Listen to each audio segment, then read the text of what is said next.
Welcome and thank you so much for joining us today for the Hastings Center's annual Dan Callahan lecture honoring one of our co-founders.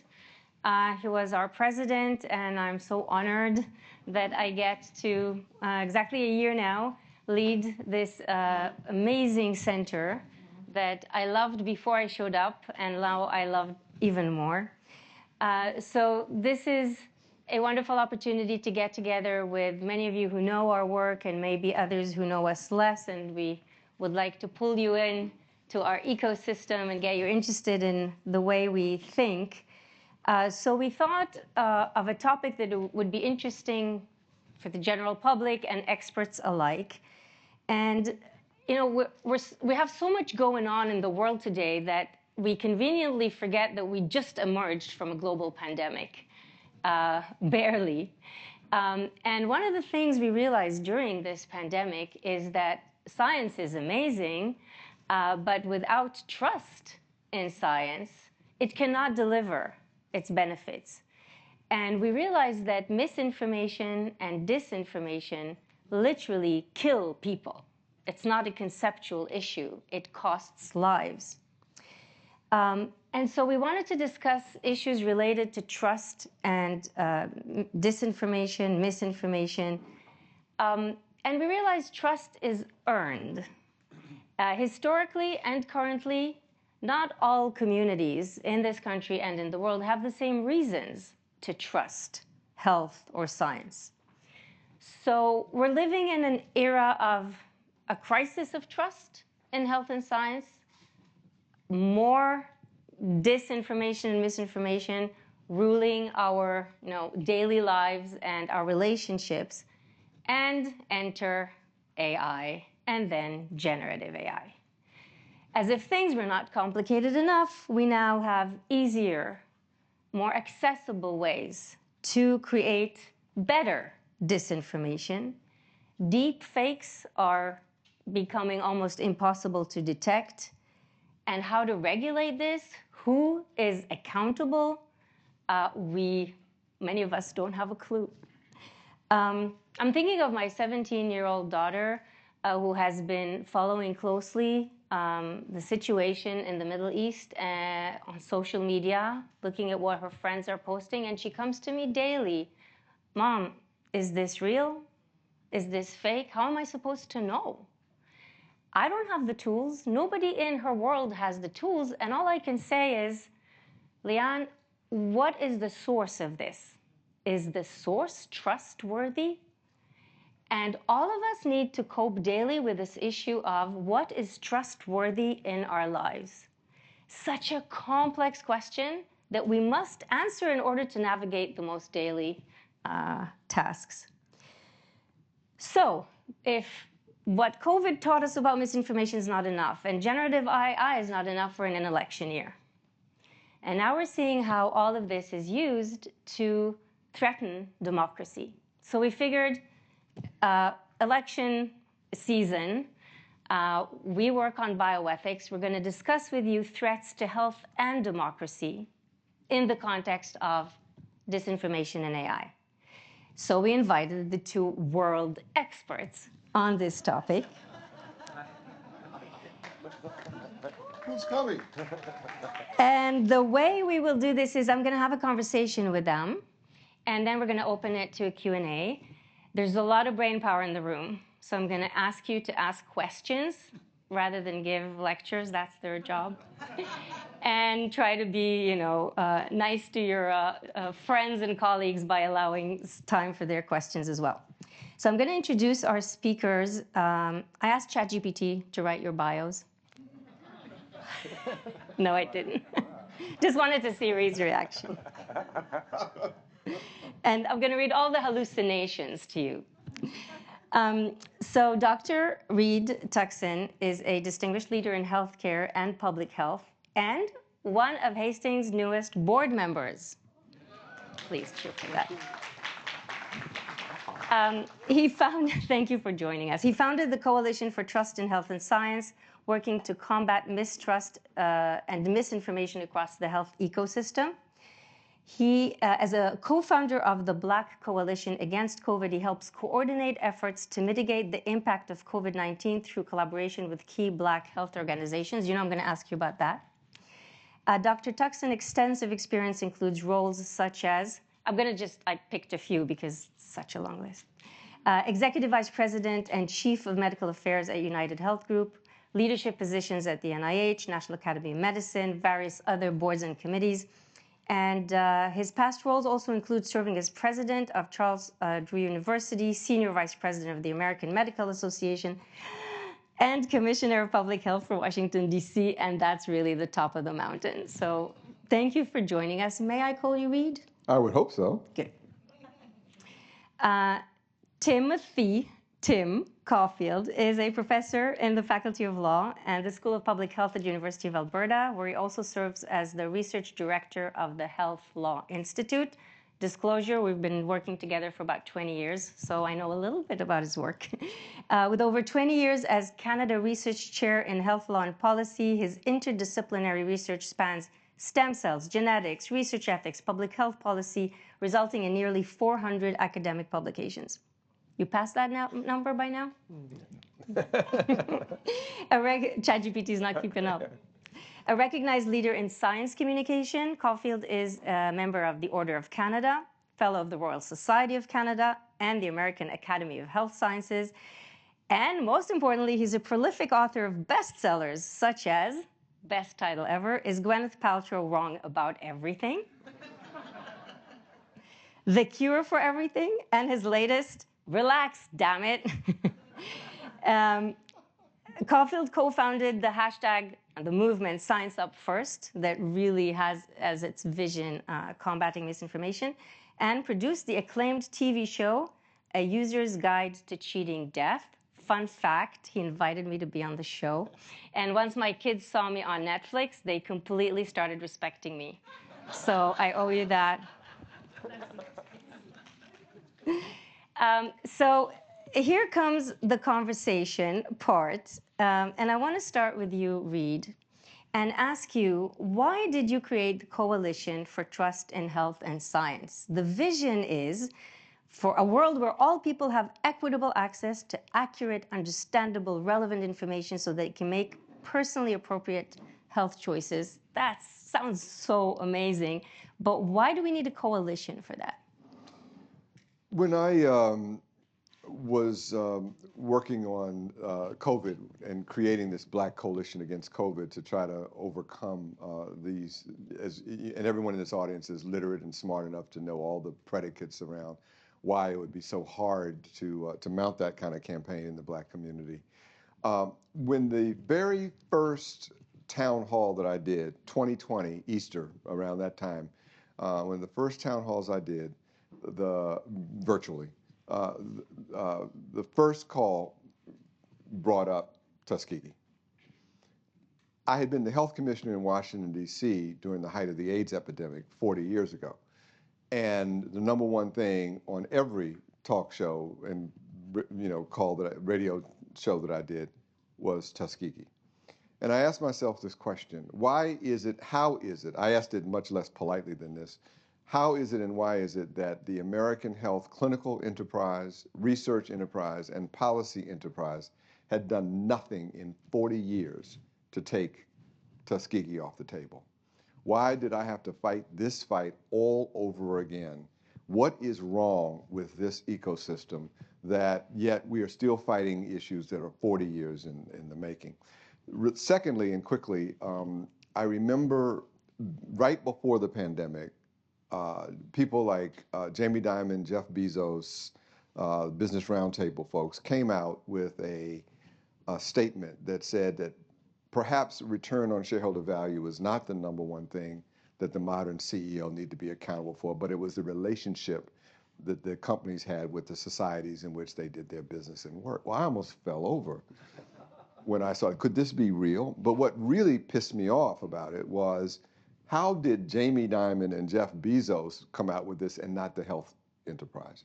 So lastly, to bring it to closure, when we realized the the other thing was that as I looked at the data for where the black community was in terms, after the second year, in terms of where we were with vaccination and fidelity to guidance. We were much better than white America. And in fact, life expectancy the second year for black America was better than for white America after we caught up with their vaccine. We did better. And that made me finally realize that the red counties and the red states basically were killing their own people. There's no other way to look at it. I mean, they killed their own people with their guidance and their advice. And that made me realize that this issue of mistrust and distrust was not a minority issue by any means. It is an American issue that goes all the way across. And the only way to confront something this big, this massive, an existential threat that threatens the oaths of every health professional, anywhere you look at it, this issue cuts right at the heart of every oath that we've ever taken. And it cuts in the heart of every mission statement of every health organization anywhere in there. There will be something where this is absolutely an absolute total insult. And so because of all those reasons, I asked myself the question, is it possible for the first time in history to unite the entire health ecosystem end to end? And to my, I shouldn't say surprise, because I believe in, I am so proud of being a physician. I am absolutely, it is my entree into this, how I view the world. I am so proud of it. And I'll tell you, not one organization, only one out of 90 said no. First calls, everybody in. And that's what we did. Including the Hastings Center. Including the Hastings. So, quick follow-up, Reed. How do you see the role of the health ecosystem in building trust? Well, and as we will discuss, and as my teacher and consultant here, let's be very clear at the beginning. There is not a lot of good news here. There's not a lot of happy news here. This is a absolutely hard, long-term struggle, and there will be many people who will die before we are able to exhibit success. So what do I sort of see as the role?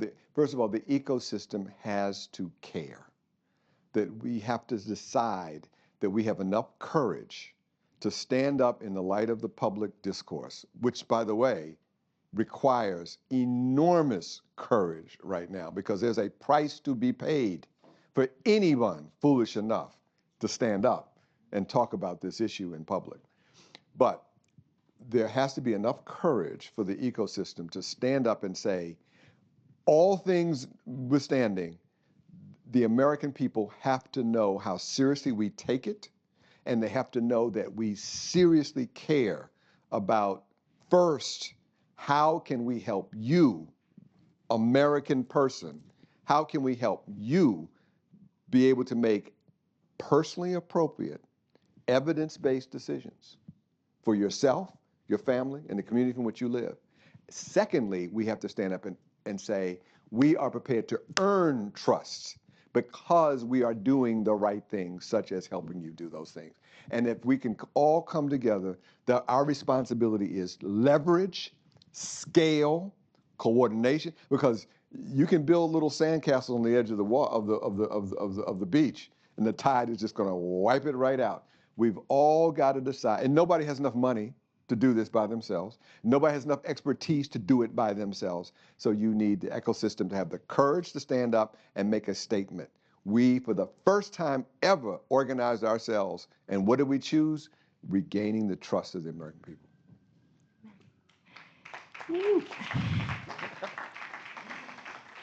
Tim, I asked Reed a sort of origin story a little bit, so I'll ask you a similar one. I was going to ask you, why did you decide to dedicate your career and your research to misinformation? But it's beyond that. You actually dedicated your life to it. I see what they do to you on social media. You received death threats. You've been sued.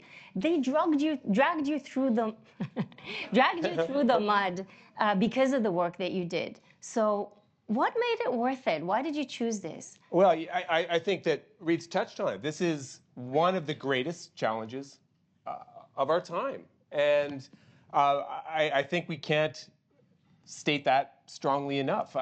People in this room probably know this. The head of the FDA has said that misinformation is driving down life expectancy in the United States. Yes, lots of factors at play there, and it's ticked up a little bit recently, but misinformation, no doubt, is playing an absolute massive role in this incredible challenge. And it is hard. I think one of the points I'd like to make tonight is we as a community, and Reid, we haven't talked about this, we need to make sure that the ecosystem is supporting those, and I hope there's people in this room like this, supporting those who want to go out and fight misinformation, because it is so difficult to do that right now. Should I tell my story about getting sued real quickly? I got sued because I told a physician that she was an anti-vaxxer. And she was an anti-vaxxer. She's a hardcore anti-vaxxer, the kind of anti-vaxxer that talks about died suddenly. Have you heard that whole movement that's killing people and it's making people infertile, and that the vaccine has killed more individuals than COVID? That's the kind of anti-vaxxer she is, hardcore anti-vaxxer. And so she sued me for defamation, for calling her that. She sued myself and a couple of other prominent journalists. We went to court, we won. The judge said, this is such a ridiculous lawsuit, we're going to award costs against her for $1.1 million this doctor had to pay. And keep in mind, you guys, she's suing me and my colleagues to shut us up. That's the goal, to cast a chill, right? That's the goal, to shut us up. So she says, I'm gonna have to declare bankruptcy, I can't pay this, so we negotiate $600,000, right? X and Elon Musk step up and say, we're gonna pay your legal bills because you, woman, you anti-vaxxer, are a freedom fighter.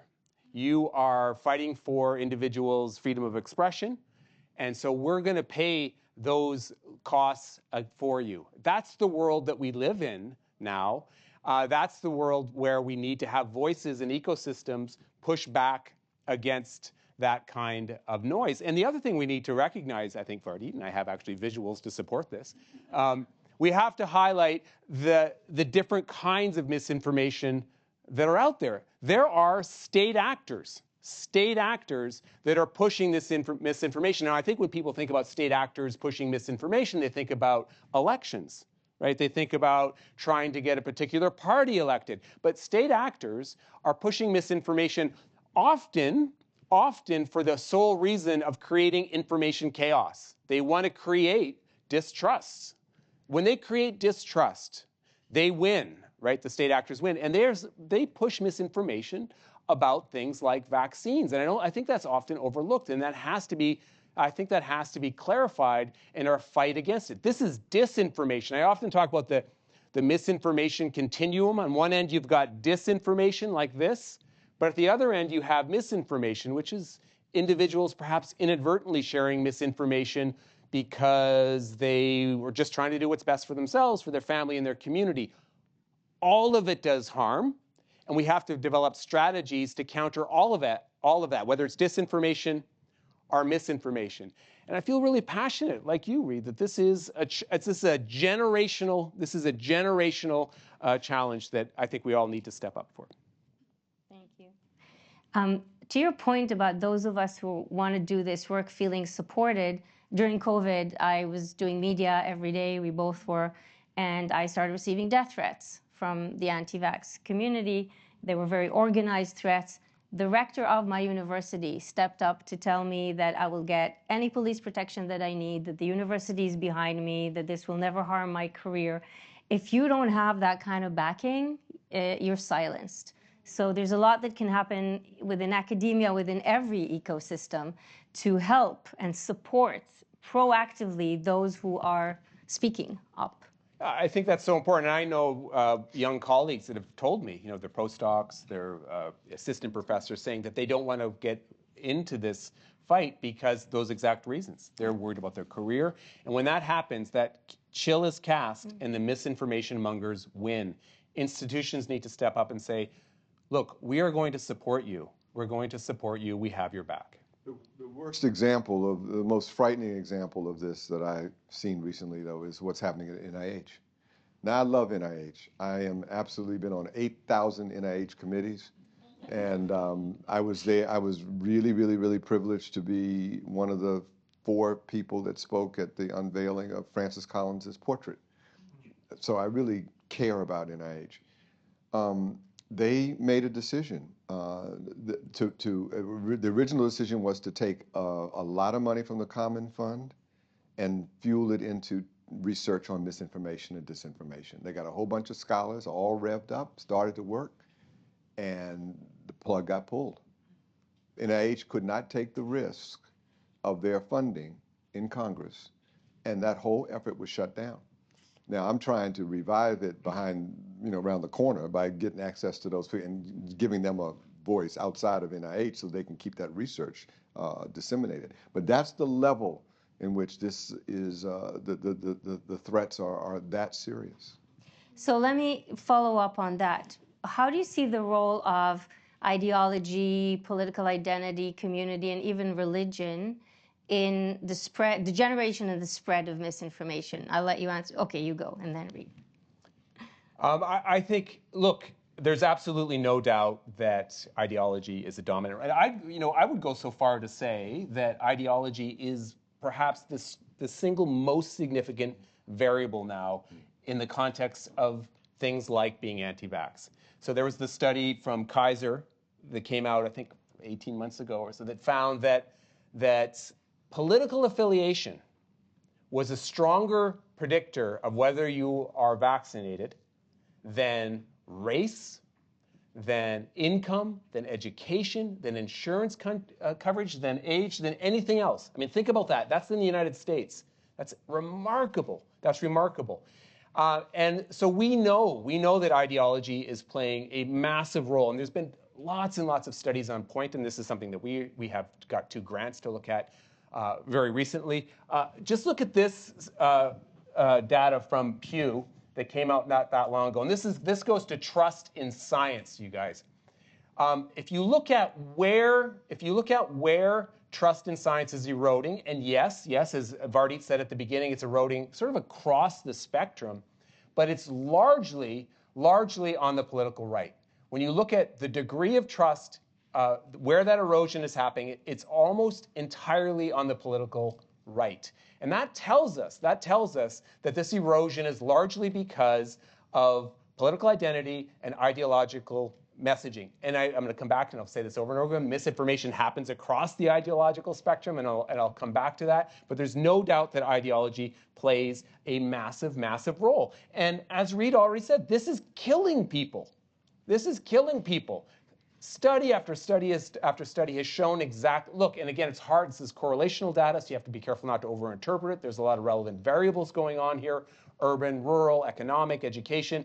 But the data all points in the same direction, that misinformation about we're just talking about COVID, and we can talk about other topics too.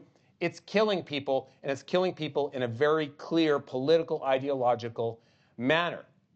Now, I do think, again, pause, back up, we have to be careful in how we point our fingers here, because misinformation does happen across the ideological spectrum. There's a media survey that came out very recently that said that 1/3 of Democrats believe the Trump assassination attempt was staged. Have you guys heard that? Right? That's called Blue and On. Did you guys know that? So, and you think about the misinformation that emanates from the left, largely from the left around things about GMOs and nuclear power. So we have to be careful, right? And also, I think this study is very, very telling. We shouldn't forget that in the past, in the 1970s, it was the Democrats that were the anti-science party. It was right after Vietnam War. We've got Agent Orange and Watergate, and it was the Republicans that trusted science. And now we're in an exact flip. And I think it's important to remember that. When we're critiquing what's going on right now in the current cultural context. And Vardit, if I may, one of my favorite examples of the degree to which this has become about ideology is the Marin County flip. Is anyone here from California, from San Francisco area? Everyone knows Marin County. My dear friend, do you know Dr. Jen Gunter? She's a dear friend of mine. She lives in Marin County, right next to San Francisco, incredibly affluent, very, very democratic, very, very educated. Before the pandemic, one of the most unvaccinated places in the United States, right? Think Whole Foods, think crystals, think yoga. You got the picture, right?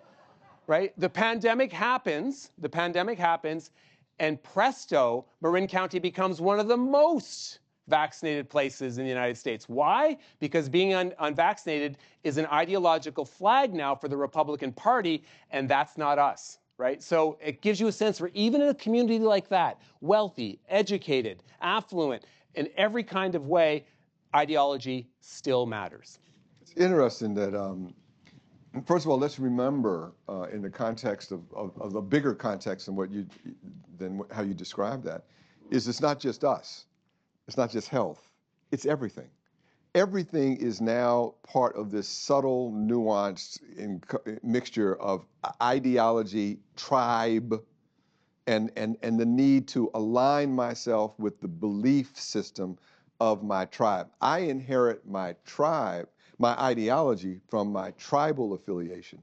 This is not where people are willing to put a lot of energy into thinking through anymore their own critical assessment of the issues. It's what does the tribe say? I got to go along with the tribe. Now that crosses a whole lot of different stuff. And so our fight in healthcare is not easily extricable from the overall. It's all fungible. So part of the reason I mention that is that our research, our strategies, and all of that needs to be informed by people from other disciplines as well as from healthcare. The only other thing is that let's remember also that a big part of this is a rebellion against elites. Elites are bad, apparently.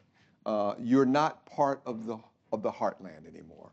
You're who do you think you are, left coast and right coast people, from these big institutions, which are all woke institutions anyway, and we know what all of that is.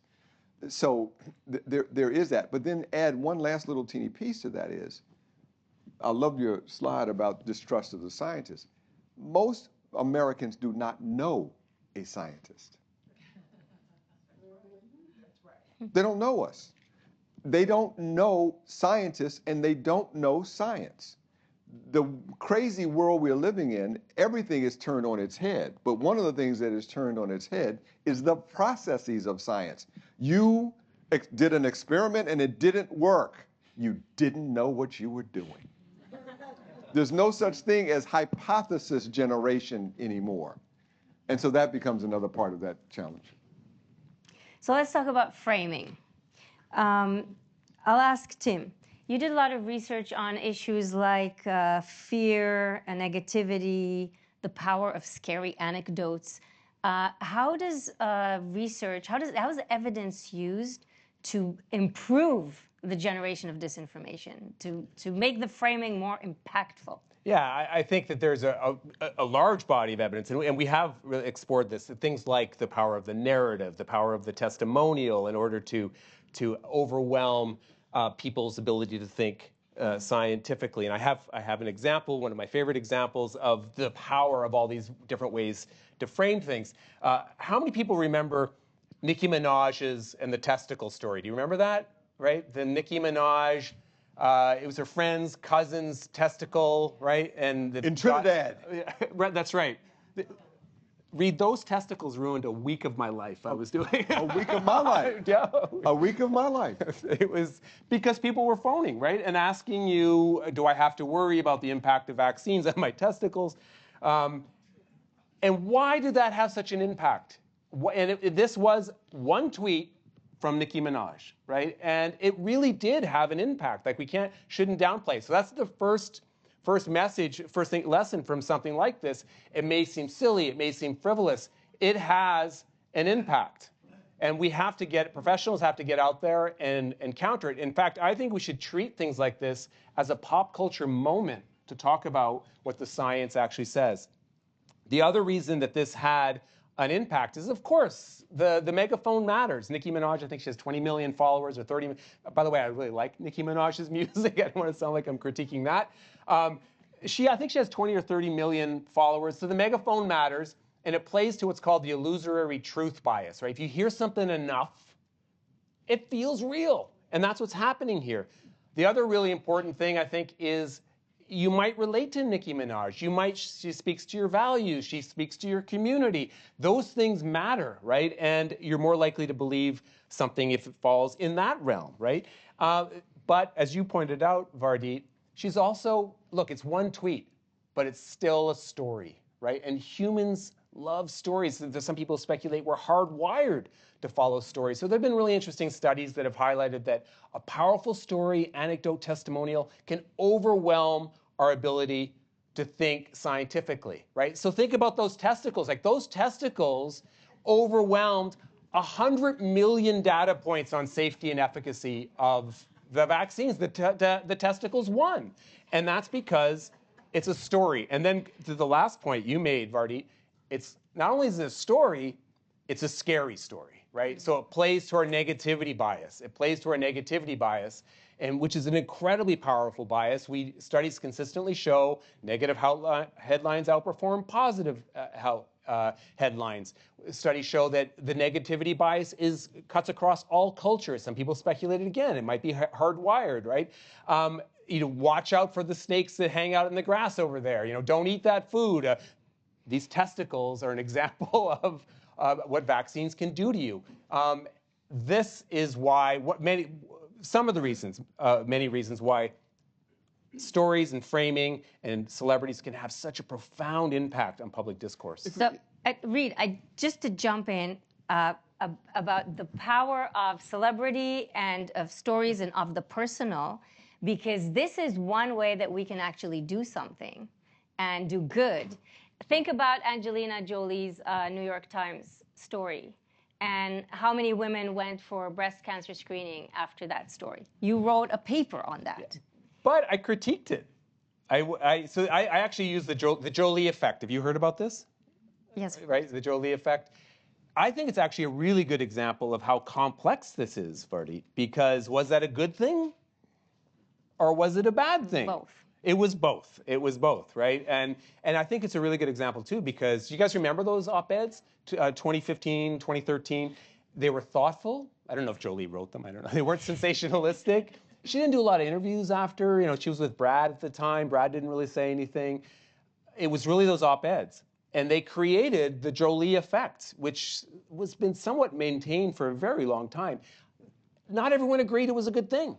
Were there too many oophorectomies and prophylactic mastectomies? Were the right people getting, did it create anxiety? The jury's out. So it really demonstrates, even if something that seems on the face of it to be constructive and positive can be complex. Framing.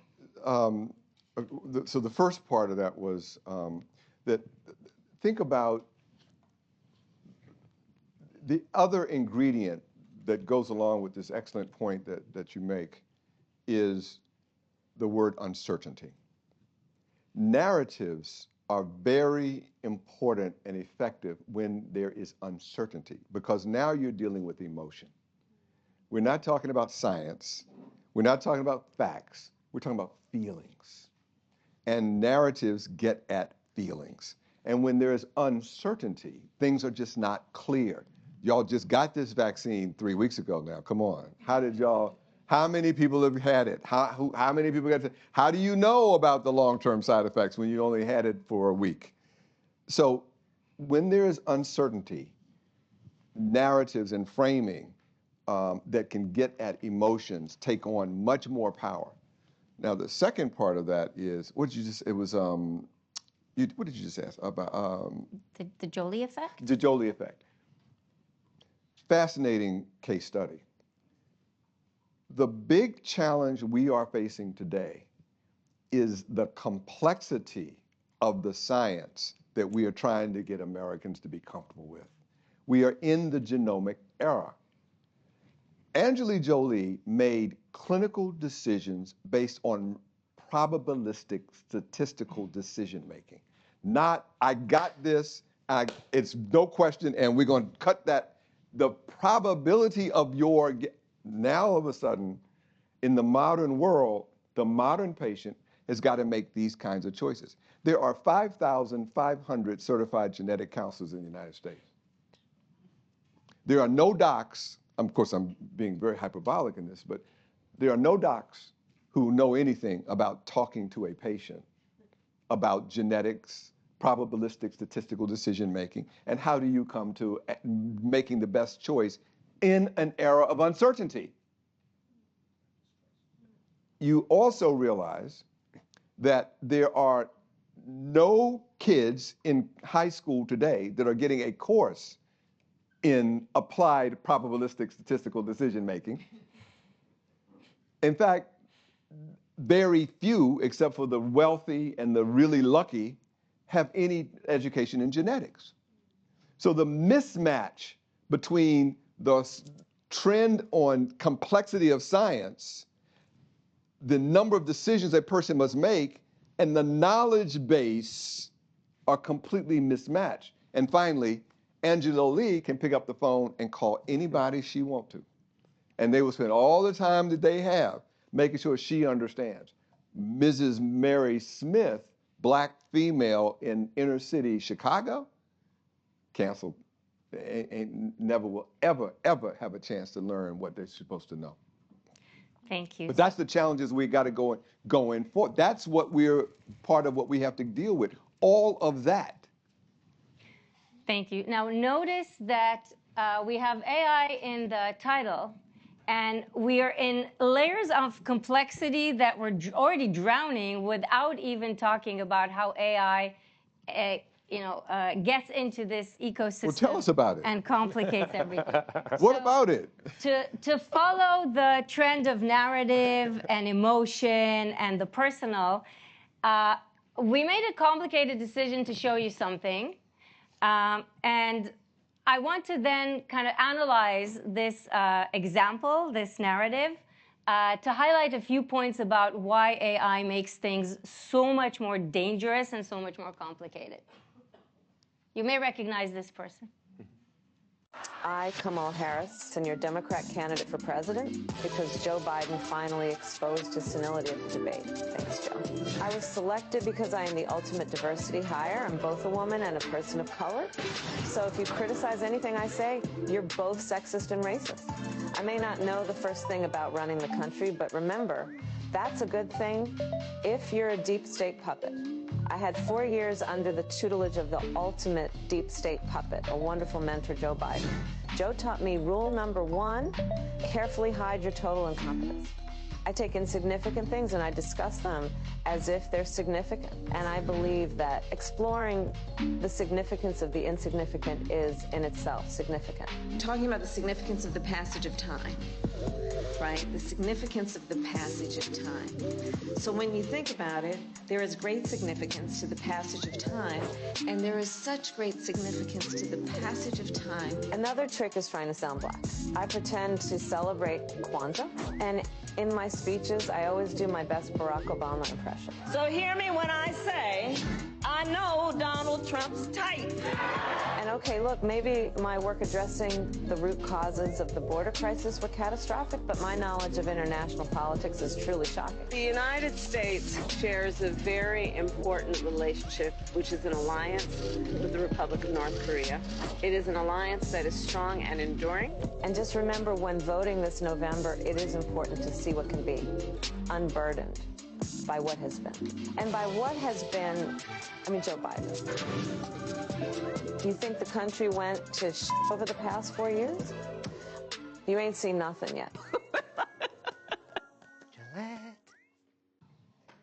Let that sink in. And that was an ethical dilemma, because I wanted to show you what fake footage can look like today. I wanted to illustrate the use of fake voice, how good it is.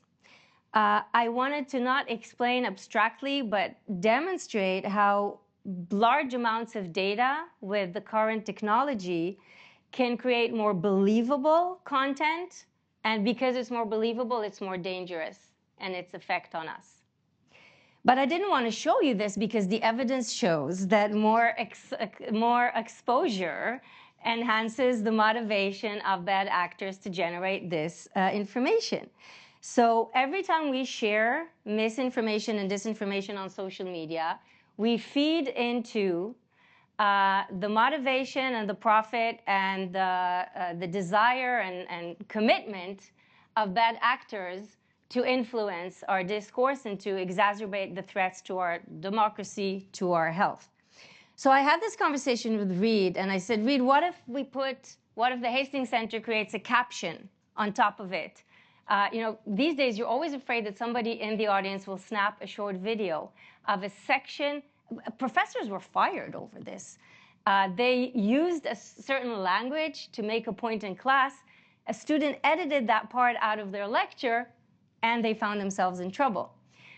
So I didn't even want this on the screen in an event associated with the Hastings Center without a caption that says, fake, AI generated.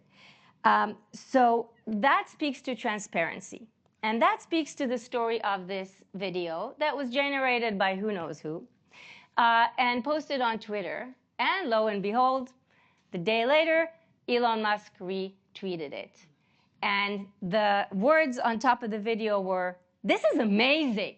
That's what he wrote. And then the video. No caption, no disclaimer that this is fake, no warning, nothing. Just, "This is amazing." And then the media, you know, got into the whirlwind of, he's right, free speech. This is obviously parody. And one of the biggest ways to protect fake information in election season is to say, this is obviously fake. You're stupid for not recognizing it yourself. We don't have to tell you it's fake. It's obvious. And on the backdrop of obvious, this still stays with you. You heard Kamala Harris in her voice saying things that stick with you emotionally. So where does free speech work into this? Where does the use of parody work into this? Note the mix of real and fake. You've seen snippets from this on legitimate news outlets because they worked little fractions of real speeches and real interactions into the overall fake environment. That makes it, again, more believable, bigger threat.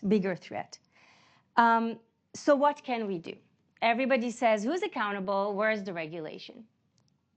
The regulation says currently in this country that social media platforms are immune from legal liability when they share content created by a third party. The Supreme Court recently decided not to visit this. It's a part of our Communications Decency Act. And the voices that I'm reading in the literature say if we go after social media platforms as accountable, we're going to just kill AI. No more innovation, no more competition, all the startups will die. There'll be litigation, will be the main engine around AI, and all those benefits that everybody's promising you, cure, a future free of disease and poverty, all of this will disappear if you try to regulate social media. So what are we left with as ways to tackle, to address things like that? And at this point, I don't know. I'm going back to my experts. So, Reid and Tim, what can we do? What does the future hold from everything you've learned? What can be done at the level of narrative, of community, of ideology, of religious commitment? Where do we have hope for the future when the threat has just been exacerbated by generative AI? I'll go first. Brave man, brave man. Well, first of all, research tells us pretty consistently that we cannot recognize AI, right? And this research was done a while back, and AI is improving like monthly. The content creation is improving monthly. In fact, the studies show that people think they can identify an AI-generated, deep fake, or be it a voice or an image. And then when you test them objectively, they can't. Even when you put warnings on. So the warnings would be a deep fake is going to come, and they show them a bunch of different, and they guess wrong. right? Part of the problem, and then layer on top of that the fact that you're looking at these things in our frantic information environment, it becomes, no one's going to pause and just to deconstruct the image to try to get a sense of whether this is a deep fake or not. So bottom line is people can't tell the difference, and it's only going to get worse. It's only going to get worse, right? It's going to get more challenging. So I go back to, if we can't detect the fake, we have to rely on the source. Where did we see this? Who created it? And if we don't know, at least who's spreading it. So back to the healthcare system. What can we do? I have at least smart enough to have two mutually contradictory thoughts in my head at the same time. The main thought I have is that that there has to be a sense of hope. I come from the jazz world, and John Coltrane, the great John Coltrane, never believed in playing down to the audience. He never stopped innovating. He always just did it and said, look, they'll hear it, they'll get it. So in other words, I believe that you should never don't play the American people cheap, don't play people stupid. You have to believe in a sense of hope. Having said that, none of that stuff you said matters. There is no way to put the genie back in the bottle.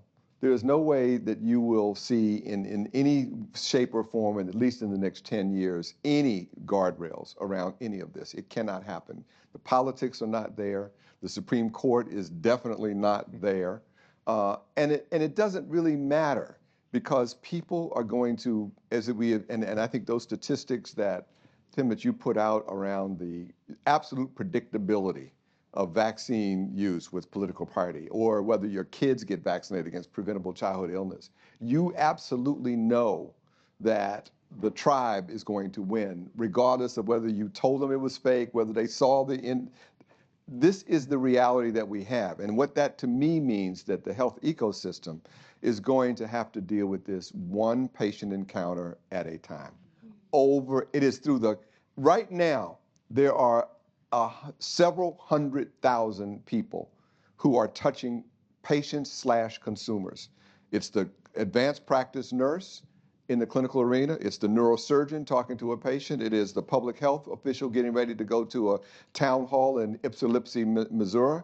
It is the hospital discharge person. It is the medical group's care management and coordination person. It is the person enrolling Johnny Smith in a clinical trial today.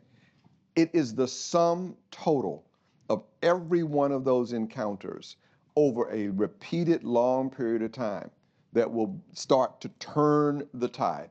And then secondly, it is going to require an absolute McCarthy-level plan for American science education in the junior and senior high schools. Absent that, the intellectual capacity to make sense out of any of this, and especially as we're going now into gene therapy, and all the other new stuff that we've got coming, that is, and then finally, the only way that it'll make sense, given how much money we are pushing in terms of the cost of care onto the backs of the patient, and the number of people that are in medical bankruptcy right now is an incredible number. So the number of decisions with economic consequences being put on. So you put those things together, and now you start to have an opportunity. But to believe that there's going to be some knight in shining armor riding in to clarify, and also this. Now, look, we've got to be excited about, we're here in Rockford. I used to be on the board of this great place. This is the home of innovation.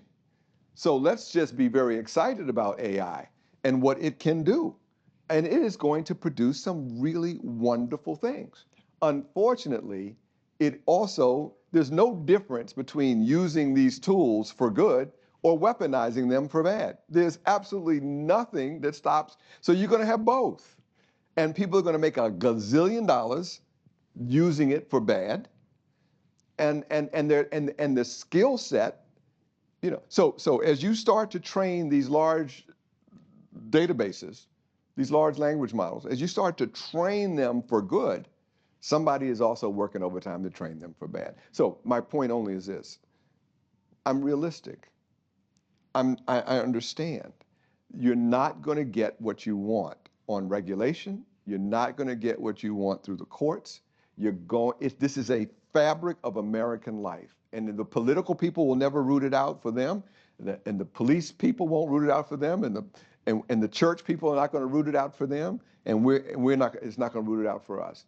So you're just going to have to deal with it, and we're going to have to live with it and keep moving forward. But that means, finally, every single action that we take has got to be an effective. And if anybody is in our ranks who's going to screw it up and treat Mrs. Jones like a piece of crap, or not take time or talk down and be elite to her, or to say, I'm smart and you're dumb, or, my white coat immunizes me from any fallibility, if we do that dumb stuff, we will never win.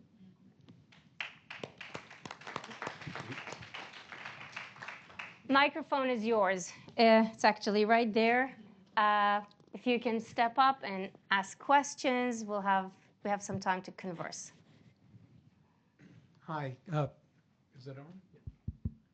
Yes. Ken Berkowitz, thank you for a great presentation. And I was so struck by so much of what you said, and Reed, I particularly resonate with what you said, that it's up to us. It's overwhelming to think about how to manage this in an ethical way to build trust when there's bad actors and good actors. So let's focus for a minute, if I can, on the good actors. Academia, institutions, companies that are all trying to legitimately do good. At the risk of being controversial, I'm going to say we're screwing it up. And we only get one chance to make a first impression. And that's what I always tell my son. And nothing about how we're doing it now is really going to engender trust in people when they realize what we're doing. Because our codes of ethics for AI, our principles, they talk about transparency, respect, consent, ethically sourced data. All of that's great. We're not doing it, okay? As far as I could tell, everyone is in such high gear that the only question they're asking about the data use is, can we do this? In other words, is it legal? And what I hope that the bioethics community can bring to the table is to say, we can do this. Should we be doing it? And if so, how? Because until we as institutions develop that attitude, people won't trust us, and they shouldn't, to be honest with you. Because reliance on adhesion contracts and this, that, and the other thing to get everyone's data and use it for whatever the AI community wants. And I'm a big proponent of AI, a big proponent of innovation. We have to do it right. And I'm very worried right now that we're not. We're proceeding because it's within the law, not within ethical bounds. What do you think of that? Wow. Well, first of all, I think the statement stands on its own. I think it's very powerful. I'll tell you just one little nugget of a small little thing that we need to do in academia that will help us out a little bit is talk to the communications people at all of our academic centers and research centers and tell them, stop putting out these damn preprints with no guardrails around it. It drives us crazy that you've got all these folks who just want to. Professor Smith has just got this article and it's just wonderful, and we're going to go call every news outlet, particularly the local news outlets, because, by the way, the locus of power in all of this conversation is local more than it is national. And so we'll put it in our local newspaper, the great study that our person has done, without any, because it's not refereed yet. It's not something that you have commentary or editorial control over, and the media people just pick it up and then everybody runs with it. So one little small thing in the big picture that you said, let's get control over these preprints, please. And if you're going to put them out there, make sure, and this is the other part which is tough, is even the data, this is the same thing that you described, even those data slides, the data stuff, you can't let pieces of it be by itself. In other words, you can't have any part of your preprint naked. You got to say, this is how you need to understand what this means, what it doesn't mean, what we understand, what we don't understand, how you should use it for decision making or not. This is early work, preliminary, all those things. But, it drives those of us who have to clean that stuff up every day, drives you crazy, man. So please get the egos out of the way, get the institutional ego out of the way, and make those communications people do their job right. And Tim's publishing a book on exactly that in a couple of months. My next book is on that exact topic. Virginia. Send me a copy, my God. Hi. I didn't know that. Virginia Brown, the Hastings Center. And just to quote Quincy Jones, drop your ego at the door. Remember from his Yep. We Are the World? Can't hear me? Do I have to do something? Closer. Just get closer, maybe make it come up higher. Yes. Okay. Anyway, remember Quincy Jones and We That's Are right. the World? Drop your ego at the door. Yeah. There you go. That wasn't what I came up here to say, but I was inspired by that. Dr. Tuckson, earlier in your talk, you talked about our strategies need to be informed by a range of consumers and stakeholders. Could you talk a little bit more about, like, if you had a magic wand, if you were totally in control, what that might look like, bringing these stakeholders and consumers together to weigh in on this? All of us learned, certainly I did in my early career, the importance of community strategic planning and visioning, where you really bring in the community and you spend time saying, so I was, very quickly, narrative, and I'll do this in 13 seconds. I was privileged to be the president of Charles Drew University of Medicine and Science in South Central Los Angeles. Watts, hardcore, no playing around.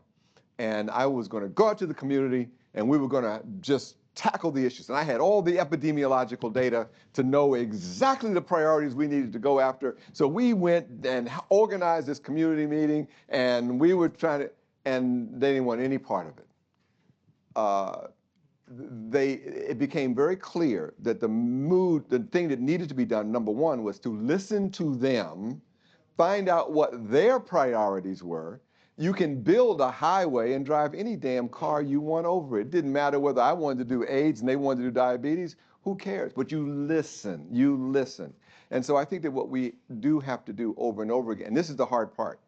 So I have to be careful about modeling my own behavior.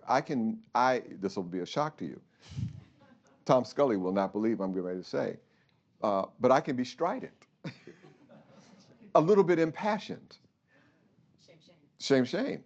Because and so what we are now trying to develop is the research and the science that teaches ordinary folk like us, how do you have a conversation with somebody who completely disagrees with you? How do I have a conversation with the religious right? How do I sit down with the religious right and have a conversation? What is the language, the techniques? How do I supplement my own elite ego, who has all the data? I'm so smart with my white coat and my stethoscope dripping out of my pocket. So how do we have, and that's what, there has got to be a different, and then lastly, I would say to you, we have got to learn not to always win. You don't win every time. You can't win every time. But what you have to be able to do is to develop the relationships that can be sustained over time, and you can come back to it over and over again. So you may not win, but you can't leave the vaccine conversation with, you dumb schmuck. You can't win. So what you have to do is say, I'm sorry we didn't agree on this. By the way, I certainly do hope that since we don't agree, that you will decide to maybe wear a mask around your 88-year-old mother with 3 chronic illnesses and who's on a respirator. So maybe that might be we can agree on that. But anyway, so that's my only point. I know we got to go. So my deal is learn to listen. That's not something that you just can decide to do. You got to learn it. It's a discipline. Ken, before your question, Reed allowed me this plug-in that I have to do. We're soon publishing a new strategic plan, strategic vision for the Hastings Center, and the notion of conversations across divides, across disagreement will be key to the work that we'll be doing over the next 5 years. It will be a cornerstone of our vision and something that really guides, and it has been a characteristic, looking at Eric, of the work we've done, and it will continue to be at times that require it and need it more than ever. Give a call to Francis Collins as well, because Francis is really good at that, given that he is a Christian very adamantly so, but also on the other side. And mine was not a setup question. Callahan Parsi, thank you so much. Great discussion, conversation. I was struck by a couple things. So I was struck by the power of narrative, and it reminded me of the classic book Amusing Ourselves to Death by Neil Postman from the 80s, and how relevant that is. And for those of you who are not familiar with Postman's book, he was basically saying that media, TV, just inherently trivializes political discourse because of the nature of the medium. And so now we live in social media, which I think just further trivializes it. And so because of that, we live in this ecosystem, to use Reed's term. And so how do we counter that? So it's not just about false narratives, right? But just kind of the lack of seriousness in engaging in these topics. How do we counter that? How do we counter these, not only these false narratives, but the fact that, when people watch that, they want to be entertained. So the entertainment values and these civic virtues. We want these civic virtues to balance out entertainment values. It's a great question, and it's one that I wrestle with personally, and I've actually been critiqued on personally because I do a lot in the media and I do entertaining shows. And are you giving in? Are you playing their game? Are you now part of the problem because you're not having an elevated conversation? And unfortunately, I think it is a tough balance, and sometimes I think you get it wrong. But given the ecosystem and given where we live right now, we have to make content that is relevant. You have to meet people where they are, right? And with our Science Up First initiative, that's exactly what we try to do. We try to use science-informed strategies to get across science-informed content. And we try to make content that is entertaining. We work with various communities. We made a conscious decision not to play to the negativity bias. We decided our content was just going to be positive, and that's sort of giving in a little bit to the power of our cognitive biases. But I think that we have to be realistic about what our information ecosystem is like now, and we have to create content. Now, that's not to say it can't be accurate, that it can't be appropriately referenced, that it can't lead people on a path towards information. And that's one of our goals is to give them a path to credible information. And we just have to recognize how incredibly frantic the information environment is. And the other thing we want to do is we want to cut through those information echo chambers. And that's another real challenge because people live in echo chambers. Can I real quickly tell the Fox News study real quickly? Yeah, but after that, look at the line. Okay. Each one of you gets 30 seconds to answer. Have you guys heard of the Fox News study? It was done at Yale University where it was actually a relatively big study, and they paid Fox News fans, they paid them to watch CNN, okay? And you can imagine, everyone involved in the study knows what's going on. You're paying me to watch Anderson Cooper. It's not going to work. And it worked. It worked.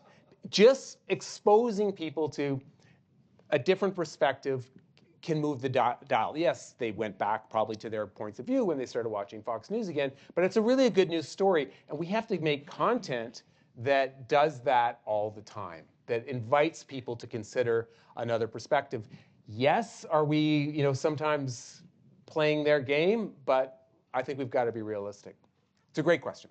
Okay, now it's going to be ping pong. Question answer. Okay. Hello, my name is Kyle. I'm a philosophy professor at Hunter College.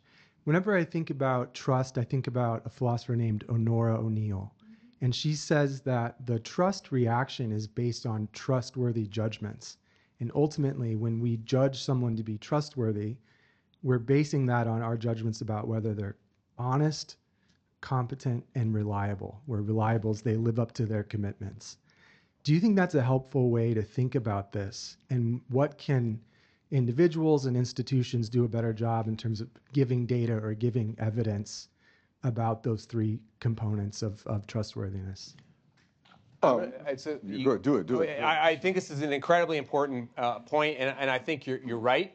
And there's two sides to this. So the first side is, yes. We have to make trustworthy information. We have to have trustworthy institutions that are transparent. I don't think we've taken that seriously enough, and we have to make sure all of our institutions, including our healthcare institutions, are trustworthy. Virginia just got a big grant starting a project on this within the Hastings Center, so I had Virginia, to say. we have a project on trust too that we just got, so we might need to collaborate. Yes. But the other really important part of this equation is the misinformation mongers, those who are spreading misinformation. And I don't think this is said enough. This is one of the things I'm really passionate about right now. A lot of our distrust is created by misinformation. So it's through smear campaigns. It's telling people you can't trust the CDC, you can't trust the public health agency, wherever that might be. It's creating distrust through misinformation, playing on the exact themes that you've outlined. I've experienced it personally. I've experienced smear campaigns, and they try, this person's not legitimate, you can't trust him for X, Y, Z reasons. And unfortunately, that strategy is very, very effective. So the other thing we have to do in fighting misinformation is make sure that we tell people why these sources are trustworthy. And I think that's one of the reasons that you were. And that's what we do at the Coalition of Trust in Health and Science, which we create. That whole thing is around that sense of being publicly accountable for being all those things. Now we have to make sure we are those things, but being public accountable. However, that's the good news. The bad news is necessary but not sufficient. And you just think about all those people on the respirator who are about to die, and we say you've got COVID. No, I didn't. And you stand the most teachable moment about what they got, and even that you can't break through. So necessary but not sufficient. Hi, my name's Elaine Shatner. I'm a physician and a patient advocate, among other things. So you spoke a lot about how the public might or might not discern truth from untruth, misinformation from information. The problem in my experience, or a problem, which I'm asking about how to solve, has to do with physicians having different opinions. That physicians read literature differently. More and more physicians are pressed for time. They get news the same way patients do. And they even choose physicians who agree with them. And I think that there's been, since medicine has been opened up, if you will, with the internet, Twitter, and other platforms, patients are exposed more to doctors' arguments. And, vaccines are relatively easy in that respect, that most educated physicians agree that vaccines against preventable illnesses prevent illness. But there are other things like cancer screening and other areas where there's huge controversy and physicians disagree. And the disagreements, I think, kind of explode in a way that just confuse people and diminish trust. I don't know how physicians' uncertainty and arguments might be addressed. Short. I think teaching about scientific uncertainty is part of teaching critical thinking. Science is not a list of facts. Yeah, I mean, you know this. But we have to make it clear that science is not a list of facts. It's a process. Uncertainty is inherent. It's built into the system. It's a good thing. And that has to be taught. And also changing your mind based on the evidence. It's not flip-flopping.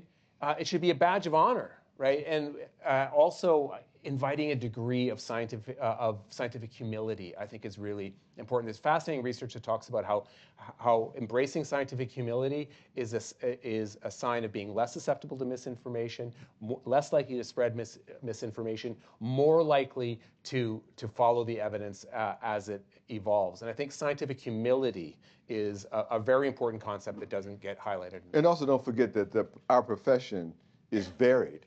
And there's a lot of physicians who absolutely are aligned with the tribes, one tribe or another. But just be very well aware that there's no reason to expect anymore that physicians are going to be more loyal to their oaths than they are to their tribes.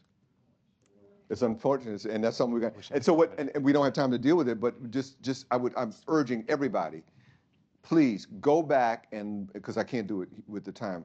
Go back and pull out the California legislation to hold physicians accountable for not doing it, and look at all the elements that arise when you try to do that. And you hit on about 2 or 3 of those undetermined. What is the prevailing consensus on evidence for COVID? Well, there wasn't any, because it's fast. It happened quick. and everything was kind of moving. So all those issues, ethicists are going to have to look at this question about how can you legitimately hold people accountable to their professional oaths, given the range of variables that are underneath that once you try to do it. I'm saying we got to do it, but we got to figure out a whole lot more than we understand now. One more quick study, Vardit, she's so patient with me. This is a study that goes directly to your point. It was a study that surveyed both the general public and physicians, looking at the polarization of discourse around unproven COVID remedies. So think hydroxychloroquine, ivermectin. The number one, this thing that was most strongly correlated with the belief was what cable news show you watched. So think about that. You're a patient in the United States. You go to see your doctor. The advice your doctor gives you about an unproven therapy is most likely to be influenced not by the scientific evidence, and they actually look at that, but by whether that person watches Fox News or CNN. And which by the way, unbelievable data point. And there's a whole bunch of people that are physicians in power who say that everything I am saying here is woke medicine and should be ignored. And they are more than prepared to go on a radio show and be the countervailing thought to what I'm saying. And by the way, all you need is one. And especially if they're from Stanford. No names. Well, I don't know, just say Stanford.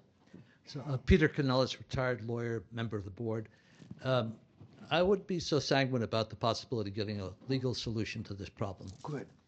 I could see at least 4 arguments that in the medium term, maybe not immediately, would prevail. First of all, the First Amendment never prevented libel laws. And these are conscious falsehoods that we're talking about.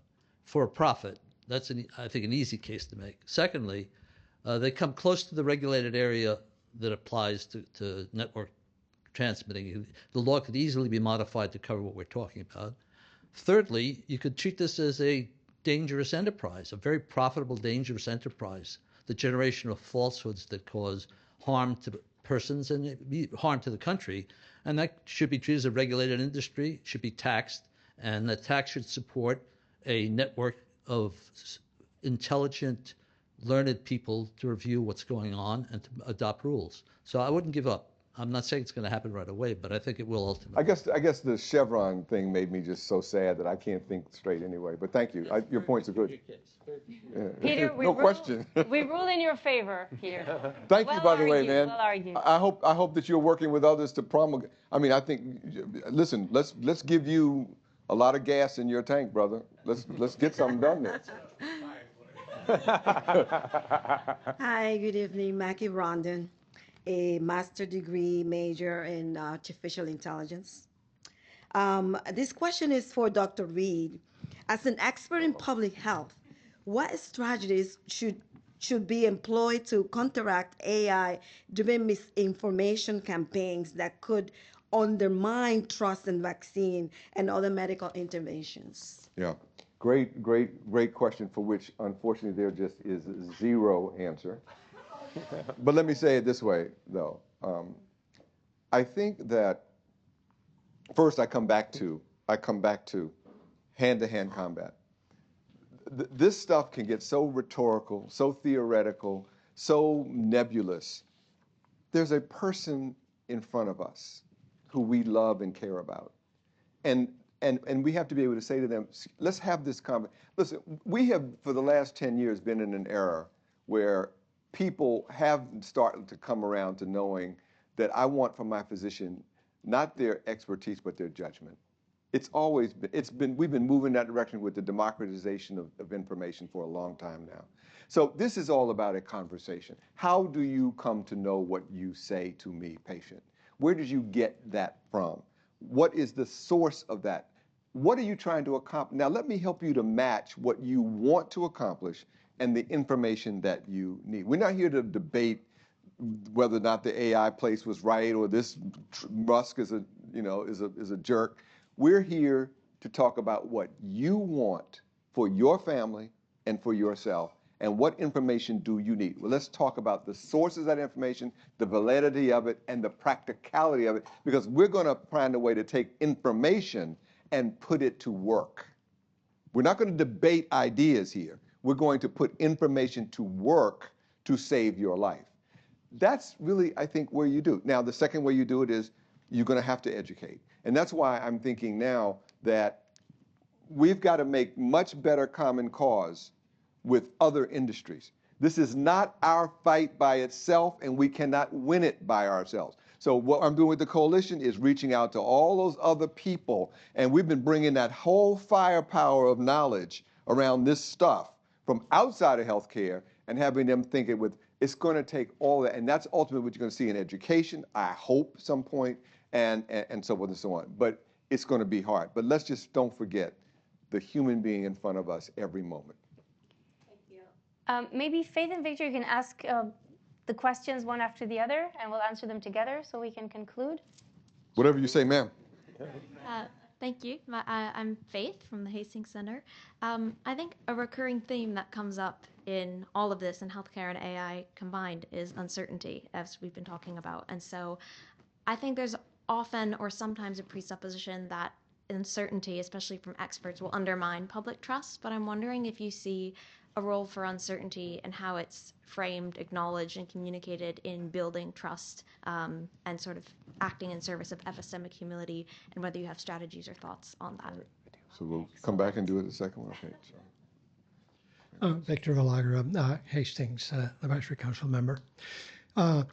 We've talked about celebrities and people who can be the messengers of the truth that we hope will take.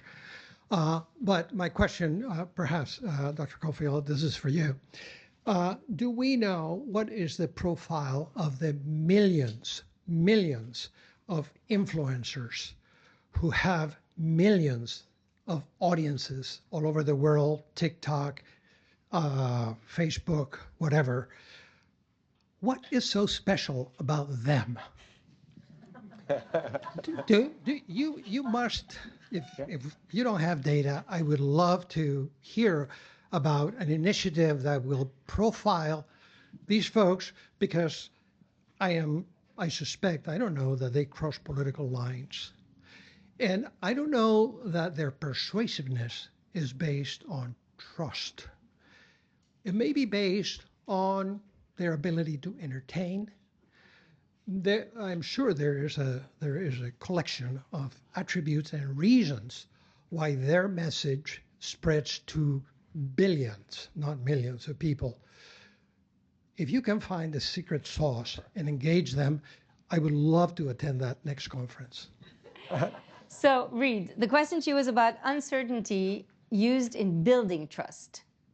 And then we'll conclude with your answer. I'm very excited about this issue of uncertainty, combined with the premise of transparency. So, before the pandemic, it was reasonably easy, I think, for us, or theoretically easy for us to say to a patient, I know these things about your disease for sure. I don't know these things about your disease for sure. So we're going to have to make a decision based on your risk profile. Or let's just say, like, one of the best examples of this could be care at the end of life. And do you want to keep Mrs. Jones? Does she want to stay alive? And what do you want? Mrs. Jones basically finally tells you that only long enough, as long as I can see my daughter walk down the aisle, that's just keep me and then I'm. So in other words, there is this sense of, I know this, I don't know that, let's make a decision together. The pandemic brings something different because the death is so immediate. It's so clear. You know, it's like, I mean, we can't play around here, folks. I mean, we have uncertainty.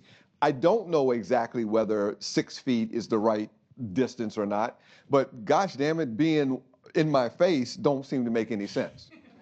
So I don't know, but this doesn't make, do I know 6 feet is the right? Yeah, you know. So to be able... That's going to be clipped and played a million times. Right. So to conclude real quick, so what I'm getting at is that sometimes you don't have the luxury of being able to say, it's uncertain, so do whatever you want. No, there's uncertainty, but given all the rational choices available to us at the time, And given that death is the consequence of failure, we got to rally around and do the best we can. And that's where we got into trouble. That's where the uncertainty gets you into trouble, and the lack of transparency, because Fauci couldn't say, I have no idea. He had to present a sense of, this is what we need to do. So I think I would just sort of say now that what I'm excited about is the opportunity for genetics with its built-in uncertainty principles. I think it's a great opportunity to have uncertainty to strengthen, which is what you wanted me to get to strengthen the patient-physician relationship. That it's real. Uncertainty is a part. I'm an internist, so my brother's a colorectal surgeon. He has no uncertainty. I live in a life, I'm an internist. I live only with uncertainty, right? So having that is the predicate of a healthful conversation with patients, I think is a good opportunity. Special sauce of celebrities. You know, the celebrities aren't the ones with the special sauce. It's fascinating because if we went on the street and we interviewed 1,000 people and said, do you trust Gwyneth Paltrow to give you health advice? They'll say, they've done that survey, right? And they say no. Is she an expert? No. But we also know that Nicki Minaj and Gwyneth Paltrow and Tom Brady and that effing Aaron Rodgers has an impact on people's beliefs. You know, we know it, and it's because of all of those elements that I talked about. They're speaking to your confirmation bias. They're speaking to your tribe. All of those things have an impact. But more importantly, it's the algorithms that give them the voice. And there have been a lot of interesting studies that tell us that rage, anger, negativity, extreme positions win. Right? They win in our information, and they're rewarded. They're rewarded. And the interesting thing is then you start to live in that echo chamber. And you know what? That extreme position isn't so extreme anymore. So I got to get more extreme. And the information environment just encourages extreme negativity. We've got to build an information environment that is based on hope and trust and understanding. And I'm an optimist. Hey. I'm an optimist. Gotta be. We can do this. I think we can do this. We have to adopt a multi-pronged approach that's about education, pre-bunking, debunking, and yes, I think there are regulatory steps that we can take. We do that. It's a generational problem. We do all the above, and we can win. I love that, and I want to just one little other thing, and it's specific to being in this city. When the hospital systems of this city first confronted the pandemic, and we saw all those people dying, and we saw refrigerator trucks outside of the hospitals, and we saw health professionals saying goodbye to their families to walk into these wards knowing that they didn't know what was going to happen to them, uncertainty. The fact that there are at least estimate conservative, 300,000 people who didn't have to die from this pandemic, but the fact that there was 1.2 million deaths. The question I have to keep asking is, why doesn't human survival mean more to our society? How could we have forgotten the stories? How could those deaths, those horrible deaths, be so quickly dismissed? And so these influencers who have no accountability for the outcomes of what they do, how is it that you could have a society that says, I will tolerate you contributing in whatever way to the deaths of your fellow countrymen and women, your friends and neighbors? My point being, we've got to bring into this game, Broadway is right down the way. All those actors and actresses, all those writers, all those people, how can we get them out of 42nd Street and into Main Street, where we can somehow rekindle some sense of a common shared humanity? Absent that, game, set, and match. But you're an optimist. Fighting every day. Thank you.